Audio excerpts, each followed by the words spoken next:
अस्सलाम वालेकुम viewers, Asia में कम्युनिकेशंस के स्टूडियो में आप सबका खैर मकदम है। मैं हूं शौकत साहिल। वन में आज हम आपको एक ऐसी शख्सियत से रूबरू कराएंगे जिन्होंने सरकारी मुलाजमत छोड़कर सहाफ़त का पेशा इख्तियार किया। गुज़िश्ता 3 दहाइयों से कश्मीर कन्फ्लिक्ट को कवर कर रहे हैं। इसके अलावा इन्होंने अफ़गानिस्तान की तवील तरीन जंग का एक हिस्सा भी कवर किया है। हाल ही में इनकी पहली तसनीफ़ चश्मदीद भी मंजर-ए-आम पर आई है। आज हम आपको इस किताब के राइटर और हिंदुस्तान के सबसे बड़े news group news India today के एडिटर मोहम्मद अशरफ वानी से आपकी मुलाकात कराएंगे। अशरफ साहब, बहुत बहुत खैर मकदम और बहुत बहुत शुक्रिया, आपने हमें अपना कीमती वक्त दिया।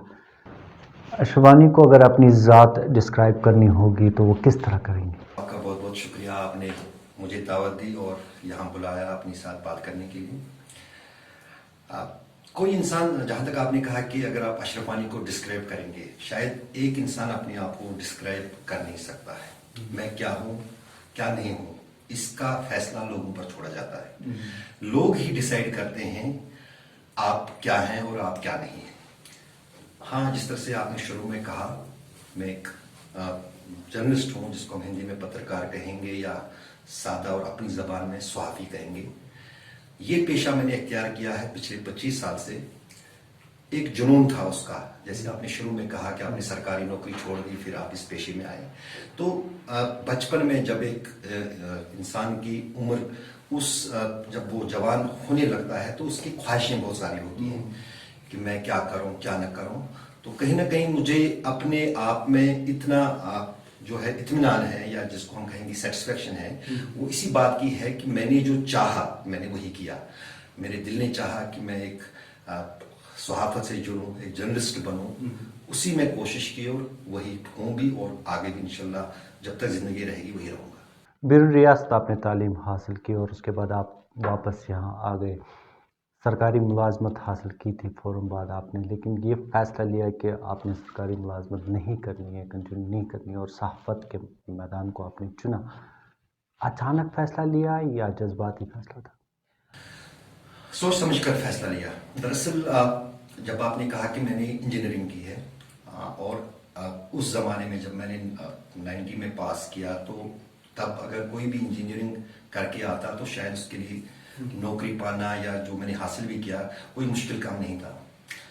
रिजल्ट मेरा आया भी नहीं था तो मुझे नौकरी मिल गई। तो आप उस वक्त उस तरीके से समझ सकते हैं कि कोई नौकरी हासिल करने की कोई दिक्कत नहीं थी उस वक्त, उस ज़माने में। जिस तरह से आज हम देखते हैं, आज तो हज़ारों की तादाद में इंजीनियरिंग करके जो है बच्चे बैठे हुए हैं, जॉब नहीं है, लेकिन तब वो सूरत नहीं थी।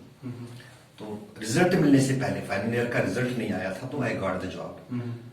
सबसे पहले मुझे, क्योंकि मैंने टेक्सटाइल इंजीनियरिंग की है, तो मुझे हैंडलूम कॉर्पोरेशन में बस एक्सटेंशन ऑफिसर, जो मैंने किताब में जिक्र भी किया है, जॉब मिला। तो लेकिन तब मेरा रिजल्ट नहीं आया था। It was awaited and I got the job. उसके बाद कुछ ही दिन में मेरे को फिर परमानेंट जॉब मिल गई जम्मू कश्मीर इंडस्ट्रीज लिमिटेड में। एज ए मैनेजर वहाँ था मैं, अच्छी खासी तनख्वाह थी। लेकिन साथ साथ कहीं ना कहीं जो एक कहते हैं हर एक इंसान की ख्वाहिश होती है, या एक कीड़ा जो होता है, एक चाहत होती है, रेडियो और टीवी का जो था, उस नौकरी के दौरान भी कहीं ना कहीं मैं कोशिश कर रहा था मैं किस तरह से टीवी पे आऊँ, किस तरह से रेडियो में आऊँ। तो सफ़र जो पहले शुरू किया तो वो as a casual news reader मैंने शुरू किया, जो आप कर रहे हैं अभी। आप भी एक न्यूज़ रीडर हैं, तो रेडियो कश्मीर श्रीनगर से। और उस ज़माने में बहुत पॉपुलर हुआ करती थी कश्मीरी न्यूज़। अब्दुल अहद फरहाद, मुज़फ़र काशानी जैसे लोग न्यूज़ पढ़ा करते थे। उन हज़ारों की तादाद में लोग शाम को 7:30 बजे इंतजार करते रहते थे कि कब जम्मू रेडियो कश्मीर पर न्यूज़ आएगी और उनको हालात का पता चले। अब जो ज़माना है, इंटरनेट की एज है, अब तो ये चीज़ें कुछ लगती नहीं है। लेकिन जो लोग उस दौर से वास्ता रखे हुए हैं या उस दौर से आए हैं, उनको ये पता है कि तब कितना ग्लैमर इस चीज़ का था, चाहे रेडियो है, टीवी है। तो फिर धीरे धीरे जो है, असल में अगर हम शुरुआत करें, क्योंकि अभी बहुत कम उम्र के हैं, मेरे से बहुत छोटे हैं, तो विस्तार जिसको हम कहें, या जिसको हम कहेंगे एक्सपेंशन ऑफ मीडिया जो है, वो कुछ साल पहले हार्डली 2000 के बाद शुरू हुआ है।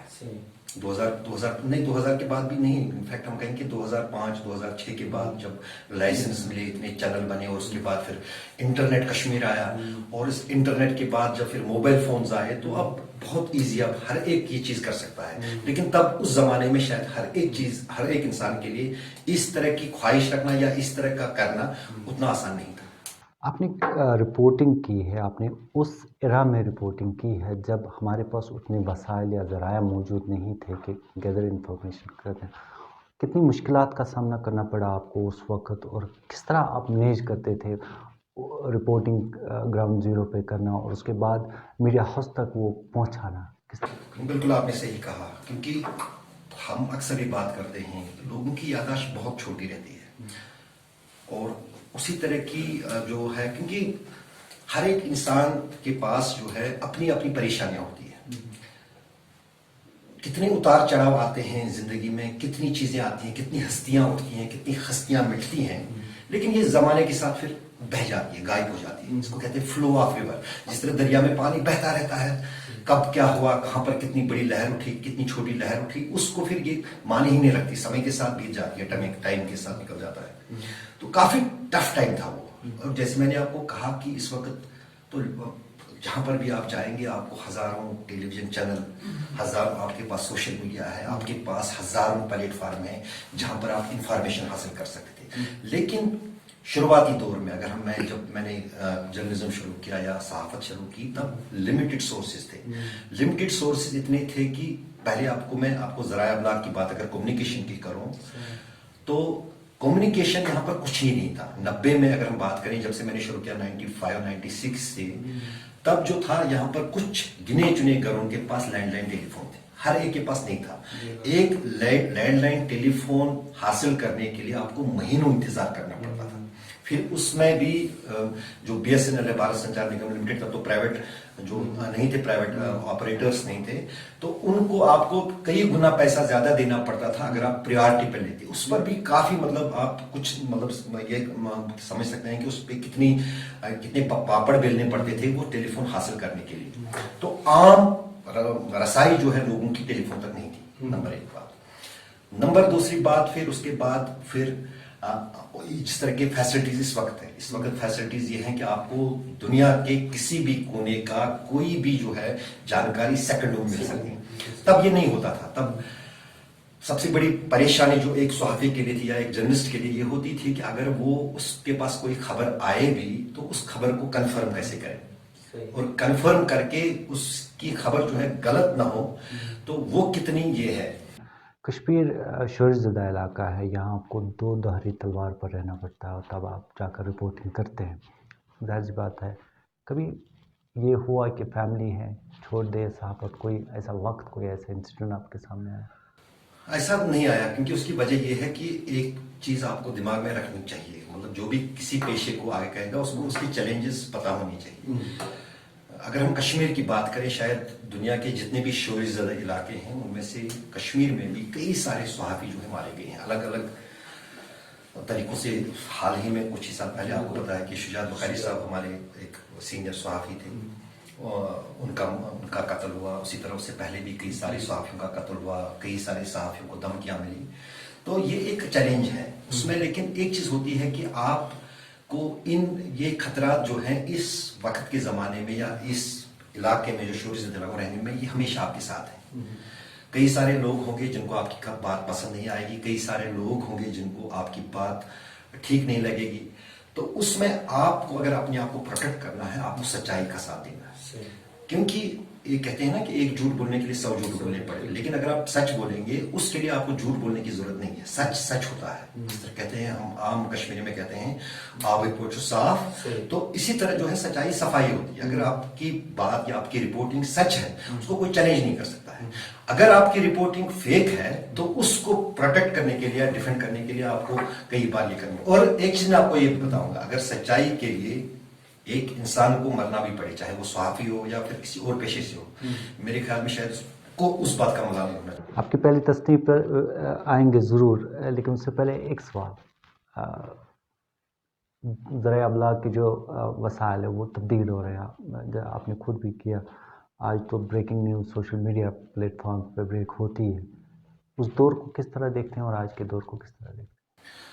मेरे ख्याल में वही दौर अच्छा था, क्योंकि इस दौर में जो है अब इतनी फेक न्यूज़ आती है, क्योंकि आपको किसी खबर को जब तक वो बर्बादी कर चुकी होती है तब फिर आप उस नतीजे पर पहुंच जाते हैं ये फेक न्यूज़ थी।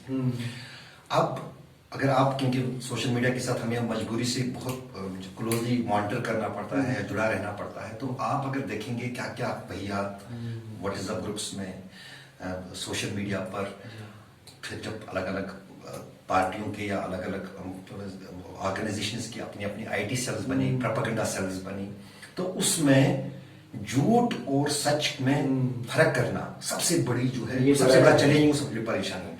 तो उस बीच अब वो लेवल भी आ गया है जहां पर अब लोग ये समझ रहे हैं कि अगर मैं सोशल मीडिया पर कोई चीज देख रहा हूं, मैं इस पर भरोसा करूं या ना करूं। और जो टूल्स हैं, अब आप, कई सारे लोग कहते हैं कि आधी बात मेरी लिखी गई सामने है। ये एक ट्रिक है सोशल मीडिया में या कहीं पर भी, जहां पर आप किसी चीज को मतलब अगर कोई भी कुछ बोलता हो, जब तक आप पूरा मजमून या पूरी बात नहीं सुनेंगे तब तक आप उस बात को काट कूट कर कुछ किसी भी तरीके से पेश कर सकते हैं। तो जाहिर है कि ये थोड़ा सा टफ है। इसमें जो है किसी भी खबर को उतनी स्क्रीनिंग नहीं होती है, उतनी क्रॉस चेकिंग नहीं होती है, तो फेक न्यूज जो है वो हावी है एज कम्पेयर टू रियल और एक्चुअल न्यूज। विवज अशवानी की पहली तस्नीफ जो है चश्मदीद, आज़ादी से यूनियन टेरिटरी 30 साल की, ये अनकही कहानी है। अमेज़ॉन पे एक किताब दस्तयाब है, अगर आप चाहें तो वहाँ से हासिल कर सकते हैं। मुझे शरफ़ ये हासिल हुआ है इस किताब को पढ़ने का। इसमें बहुत सारी कहानियाँ हैं जो आप पढ़ सकते हैं और बहुत कुछ आपको सीखने को मिल सकता है। चश्मदीद कलम बंद करने का फैसला कब लिया, ये आइडिया कब आया कि आप ऐसे वाक़यात को कलमबंद करना चाहते हैं और इसको एक किताब की शक्ल देना चाहते हैं, ये फैसला कब लिया? जैसे मैंने आपको शुरू में कहा कि लोग बहुत जल्दी भूल जाते हैं चीज़ें, क्योंकि जब अपनी अपनी परेशानियां हर एक को होती है, फिर एक ही चीज़ के साथ नहीं रहता है। आपको हाल ही में, जो आपको भी पता होगा, हाल ही में पिछले कुछ 2-3 सालों में अगर हम देखें, कई चीज़ें, कोई उतार चढ़ाव हुए हिंदुस्तान में भी।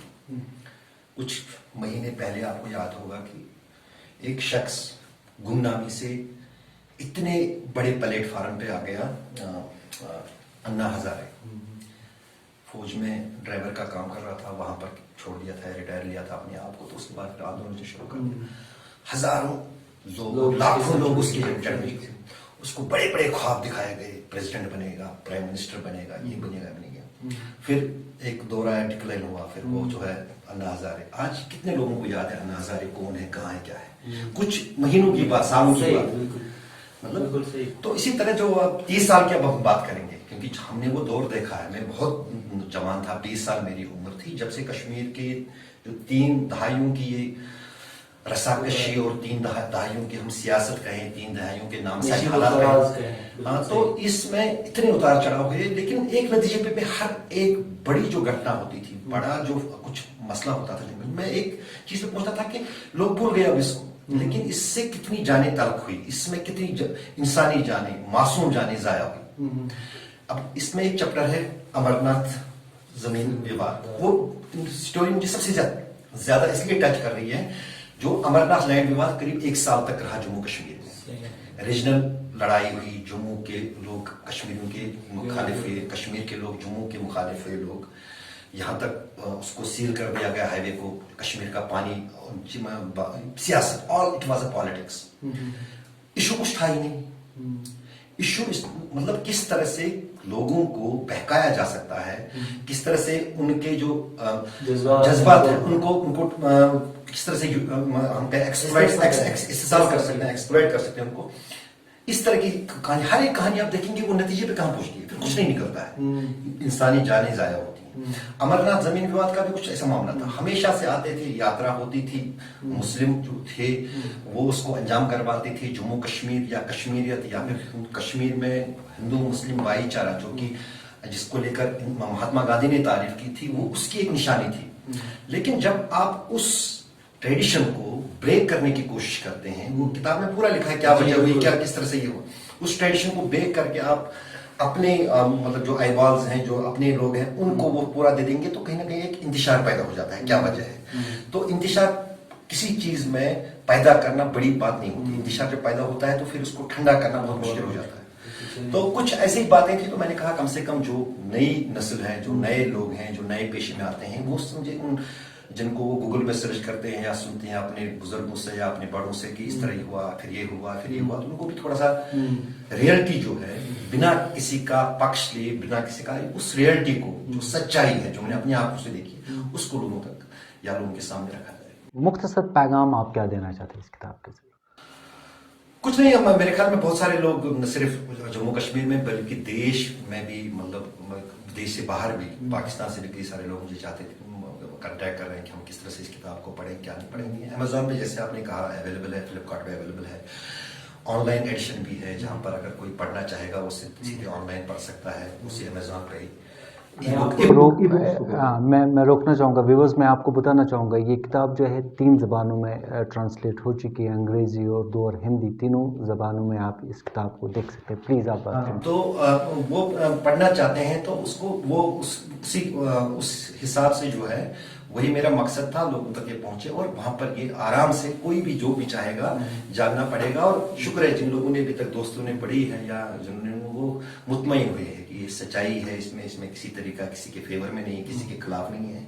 जो सच है वो सच है। जो मैंने आपको शुरू में कहा, अगर आप सच बोलते हैं, भले ही किसी को वो कड़वा भी लगे, लेकिन आप अपने तरीके से या अपने तौर पर मुतमईन होते हैं कि मैंने सच बोला, मुझे उसके लिए डर की कोई या वक्त की कैद है, उसके लिए हम माजरत चाहेंगे, नहीं तो आपसे बहुत सारी बातें करनी इंशाल्लाह दोबारा करेंगे किसी वक्त को, और तकलीफ देंगे, दोबारा आपको तकलीफ देंगे स्टूडियो में। लेकिन जो यूथ हमारा आ रहा है, जर्नलिज्म में आ रहा है, यूनिवर्सिटी से फारिग होकर इस फील्ड में आ रहा है, आखिर में आप उनको क्या पैगाम देंगे? बिल्कुल, मैं उनको यही पैगाम दूंगा कि क्योंकि जो भी, कोई भी पेशा क्यों ना हो, जर्नलिज्म ही नहीं है, कोई भी पेशा हो दुनिया में, जो भी हम देखें, चाहे फिर वो किसी भी चीज से जुड़ा हो, पेशा हर एक पेशा होता है। और एक इंसान को, कश्मीर के नौजवानों को मैं ये कहूंगा कि सबसे पहले ये कहना चाहिए कि जो मैं काम करूं वो मैं अपनी सेटिस्फेक्शन के लिए करूं। ये विदेशों में, जो फॉरेन कंट्रीज है, वहां लोग अपने चॉइस से अपना प्रोफेशन चुनते हैं। हमारी बदकिस्मती ये है कि हमारे प्रोफेशन को लेकर दखल रहता है, कभी पेरेंट्स का, कभी देखा देखी का लेकर कि इसका बेटी डॉक्टर है, इसका बेटा डॉक्टर है, मैं अपनी डॉक्टर हूँ। वो नहीं, मैं एज अ पेरेंट, क्योंकि मेरे बच्चे भी बड़े हैं, मैं एज अ पेरेंट समझता हूँ कि सबसे पहले पेरेंट्स को एक नौजवान पे ये दबाव नहीं डालना चाहिए कि तुम्हें ये करना है, ये नहीं करना है। प्रोफेशन जो भी है वो एक नौजवान, क्योंकि छोटी उम्र का जो नौजवान होता है, 18 साल 17 साल, जहां से हमने शुरुआत की है, वो बुजुर्ग से या बड़े से बेहतर अपने आप को जज कर सकता है, मैं किस प्रोफेशन में कामयाब हो जाऊं। और अब किसी मन से अगर कोई ये प्रोफेशन चूज करता है कि मैं एक सहाफ़ी बनूं, एक जर्नलिस्ट बनूं, एक इलेक्ट्रॉनिक मीडिया में आऊं, प्रिंट मीडिया में आऊं, डिजिटल मीडिया में आऊं, क्योंकि अब बहुत बड़ा इसका फील्ड है, तो उसको ये सोच के आना चाहिए कि हाँ, मैं ये अपने दिल से आ रहा हूं। और उसके बाद पर्पस क्या है, मैं अगर इस प्रोफेशन में आता हूं, क्या मैं लोगों की सेवा करना चाहता हूं, अगर वो भाव होगा, मैं सच्चाई लोगों के सामने लाऊंगा, अगर उसके जज्बात इस तरह के होंगे, तो वो जिंदगी में शायद कभी नाकाम नहीं होगा, वो कामयाब होता रहेगा। वो दोबारा तकलीफ देंगे, और क्योंकि हमारे व्यूवर्स भी चाहेंगे कि जो खलिश रही है वो दूर हो जाए। सब इशमाइल को अपना कीमती वक्त देने के लिए बहुत बहुत शुक्रिया। व्यूवर्स, अपना फीडबैक हमें ज़रूर दीजिएगा और हमारे यूट्यूब चैनल भी सब्सक्राइब कीजिएगा। अपने मेज़बान शौकत साहिल को दीजिए इजाज़त। खुदा हाफिज़। Subscribe Ishmael, press bell icon, never miss an update.